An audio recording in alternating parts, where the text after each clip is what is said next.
Chào mừng các bạn đã đến với review 3D hay.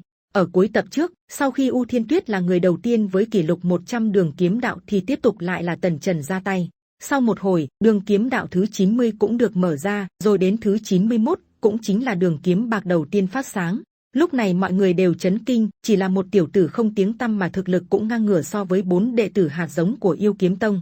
Sau đó, Tần Trần lại lần nữa dẫn động kiếm ý khiến thứ 92 đầu kiếm đạo sáng lên.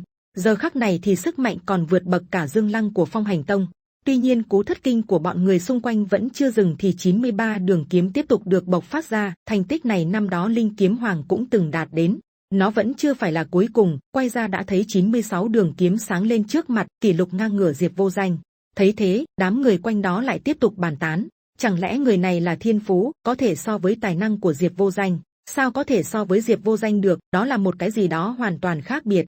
Nhưng thật kinh khủng, cái này còn chưa phải là giới hạn của anh ta. Tần Trần tiếp tục phát huy sức mạnh khiến 97 rồi 100 đường kiếm cũng phát sáng. 100 đường kiếm này tạo thành một cỗ khí đáng sợ bộc phát khiến mọi người sợ hãi không dám lại gần. Cho đến lúc này, ngoại trừ Tần Trần và U Thiên Tuyết thì chưa một thế lực nào đạt được kỷ lục như vậy. Chẳng lẽ bọn họ là thế lực cấp hoàng đế đến từ vũ vực? Tần Trần lúc này vẫn không để ý tới những người này, ánh mắt hắn vẫn chú tâm vào kiếm đạo bên trên. Chắn chắn là hắn muốn tiếp tục dẫn động 101 đường kiếm đạo không thượng kiếm đạo. Thời khắc này, kiếm ý quanh người Tần Trần đã đến cực hạn, sức lực gần như cạn kiệt, nhưng hắn vẫn không bỏ cuộc, chỉ cần kích hoạt được thì đường kiếm vàng cùng cũng sẽ hoàn thành. Đám người xung quanh thì kinh ngạc, im lặng không nói lên lời. Lúc này, Tần Trần nghĩ tới hạt giống ký sinh, là thứ mà U Thiên Tuyết trước đó đã sử dụng. Ngay lập tức hắn liền thi triển ra khiến cho thanh kiếm vàng kia cũng khẽ lóe lên. Trong đầu Tần Trần lúc này nghĩ, không, xem ra chỉ dựa vào ngoại lực thì không có cách thắp sáng kim sắc kiếm đạo cuối cùng, nhất thiết phải dựa vào chính mình.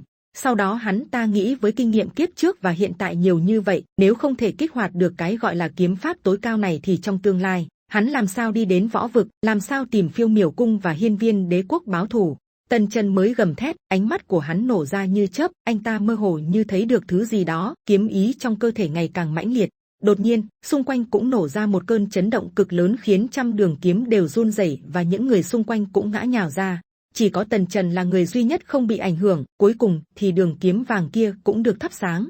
Một số người mới bước vào đều kinh ngạc trước thực lực này, không tin được là có người dẫn động thành công không thượng kiếm đạo. Cùng lúc đó, ở bên ngoài là thánh chủ của Yêu Kiếm Tông, hắn nhìn thấy một luồng khí tức xung chuyển liền lên tiếng. Vì sao tòa tháp này bỗng dưng lại có hiện tượng kỳ lạ, không lẽ nào truyền thừa chưa từng xuất hiện trong lịch sử hàng vạn năm qua. Đến đây là hết tập 397 Võ Thần Chúa Tể. Xin chào và hẹn gặp lại các bạn ở những video tiếp theo.